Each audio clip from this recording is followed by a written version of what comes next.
Hello दोस्तों, welcome to NCR competition studies और मैं हूं साक्षी शर्मा। आज का हमारा टॉपिक ऑफ डिस्कशन रहेगा area and perimeter of triangle and circle part 2। Okay, तो वीडियो शुरू करने से पहले मैं एक बार फिर आपको बोल देती हूँ कि अगर आपने चैनल को अभी तक सब्सक्राइब नहीं किया है तो प्लीज़ सब्सक्राइब कर लीजिए, बेल आइकन को दबा दीजिए ताकि आपको नई नोटिफिकेशंस वीडियोज़ के आते रहें। लाइक कीजिए, शेयर कीजिए और कॉमेंट कीजिए एंड चैनल को आगे बढ़ाइए। तो चलिए शुरू करते हैं। आज का हमारा टॉपिक रहेगा पार्ट 2 में ट्राइंगल्स और सर्कल्स। ट्राइंगल यानी कि त्रिभुज।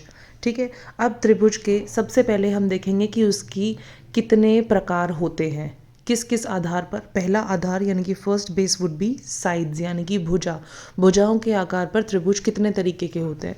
भुजा के आकार पर त्रिभुज 3 तरीके के होते हैं। पहला जो उसका प्रकार होता है वो होता है इक्विलेटरल ट्राइंगल यानी कि समबाहु त्रिभुज।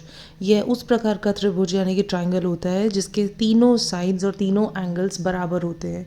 यानी कि वह त्रिभुज वह ट्राइंगल जिसकी सभी भुजाएं और सभी कोण बराबर होते हैं। सभी कोण बराबर होंगे तो हर कोण यानी कि every angle would be of 60 degree.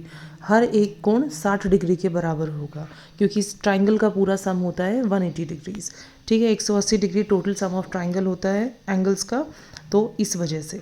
ठीक है, अब जो दूसरा प्रकार हमारे पास आता है वो होता है आइसोसेलेस ट्राइंगल यानी कि समद्विबाहु त्रिभुज। इस टाइप के ट्राइंगल में आपके दो एंगल्स और दो साइड्स यानी कि दो कोण और दो भुजा सेम होंगी यानी कि बराबर होंगी। ठीक है, तो ये आपका पहला प्रकार हो गया इक्विलेटरल ट्राइंगल यानी कि समबाहु त्रिभुज जिसकी सारी जो साइड्स हैं वो सेम इक्वल होंगी। सेकंड हो गया आपका आइसोसेलेस ट्राइंगल यानी कि समद्विबाहु जिसकी दो जो भुजाएं होंगी, दो जो साइड्स होंगे और दो एंगल्स यानी कि दो कोण जो होंगे वो इक्वल होंगे।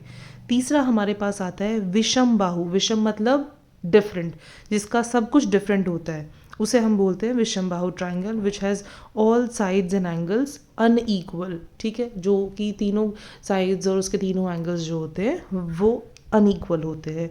तो ये तो हमारे होंगे तीनों टाइप्स ट्राइंगल्स के on the basis of sides यानी कि भुजाओं के माप आधार पर हमारे 3 तरीके के जो त्रिभुज होते हैं वो ये होते हैं। अब जो हमारे अगले आता है किस किस आधार पर हम अगला जो करेंगे कि on the basis of angles यानी कि कोण के आधार पर। अब कोण के आधार पर यानी कि एंगल के बेस पर फर्स्ट टाइप का जो हमारा ट्राइंगल होता है उसको हम बोलते हैं राइट एंगल्ड ट्राइंगल यानी कि समकोण त्रिभुज। इसके अंदर आपका एक एंगल जो होता है वो 90 डिग्रीज का होता है, एक कोण जो होगा वो 90 डिग्री के बराबर होगा। ठीक है, इसके अंदर आपकी जो साइड्स होंगी, जो नीचे वाली साइड होगी उसको हम आधार बोलते हैं यानी कि बेस बोलते हैं। और जो सी इसके अंदर बेस है, ए इसके अंदर हाइट है और बी इसके अंदर हाइपोटेन्यूज यानी कि हाइट को हम बोलेंगे लंब, हाइपोटेन्यूज को कर्ण और बेस को बोलेंगे आधार। ये हो गया हमारा समकोण त्रिभुज यानी कि राइट एंगल ट्राइंगल। दूसरा हमारा होता है जो दूसरा हमारा ट्राइंगल होता है उसको हम बोलते हैं एक्यूट ट्राइंगल या फिर न्यून कोण ट्राइंगल। इसके अंदर आपका हर एंगल जो है वो 0 डिग्री से ज़्यादा होगा और 90 डिग्री से कम होगा। ठीक है, यानी कि इस तरीके की जब सिचुएशन आती है एंगल की तो उसमें हम उसको एक्यूट ट्राइंगल या न्यून कोण ट्राइंगल बोलते हैं। अब तीसरा आपका जो ट्राइंगल आता है उसे हम बोलते हैं अधिक कोण ट्राइंगल या फिर ऑब्ट्यूज ट्राइंगल। इसके अंदर आपका एक एंगल जो होगा, तीनों एंगल्स में से एक एंगल वो मोर देन 90 डिग्रीज होगा यानी कि 90 डिग्री से ज़्यादा का जो एक कोण होगा जब किसी भी ट्राइंगल के अंदर, उसे हम ऑब्ट्यूज ट्राइंगल बोलेंगे। ठीक है, ऑब्ट्यूज ट्राइंगल यानी कि अधिक कोण ट्राइंगल।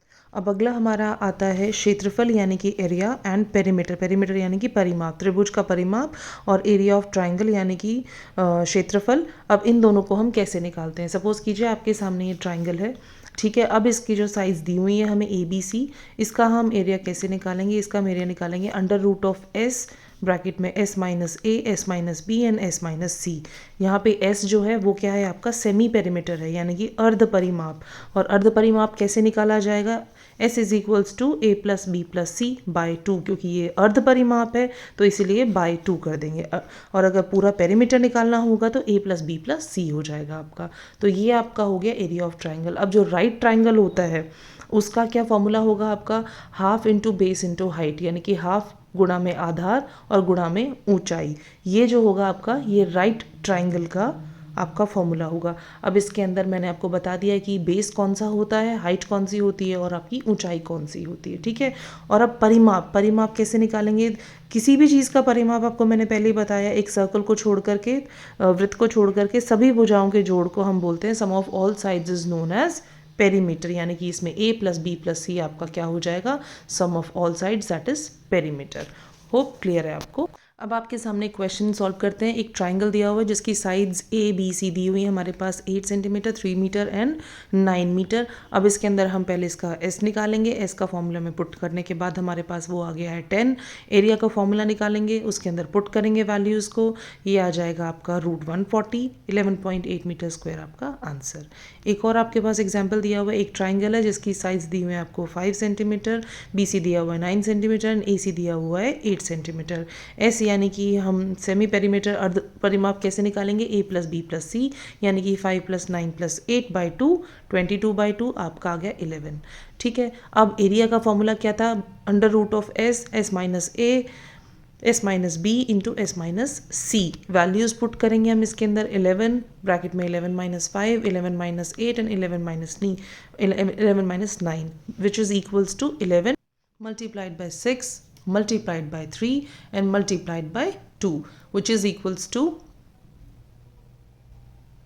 अंडर रूट ऑफ 396, जिसको हम क्या लिख सकते हैं, 6√11। ओके, अब आपके सामने आई होप कि आपको ये दोनों टाइप की क्वेरीज क्लियर हो गई होंगी।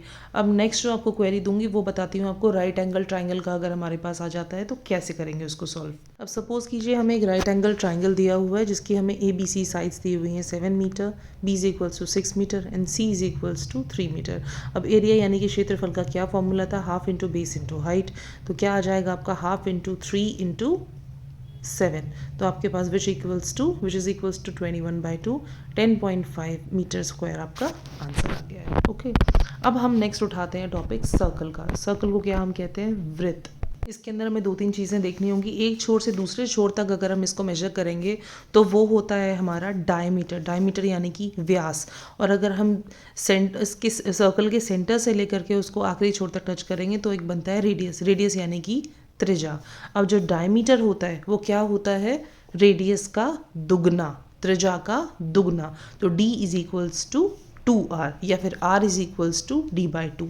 अब वृत्त का क्षेत्रफल, एरिया ऑफ सर्कल क्या होता है, πr², जहाँ पे पाई की वैल्यू हमेशा कांस्टेंट होती है, हमेशा यही रहती है जो कि होती है 22/7 या फिर 3.14।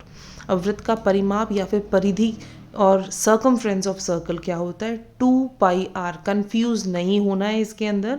वृत्त या क्षेत्रफल यानी कि एरिया होता है πr² और सर्कमफ्रेंस होता है 2πr। और अर्धवृत्त यानी कि सेमी सर्कल, अर्धवृत्त का क्षेत्रफल क्या होगा, area of semi circle is equals to πr²/2, जो πr² था, अब अगर सेमी सर्कल है तो डिवाइडेड बाय 2 कर दिया उसको।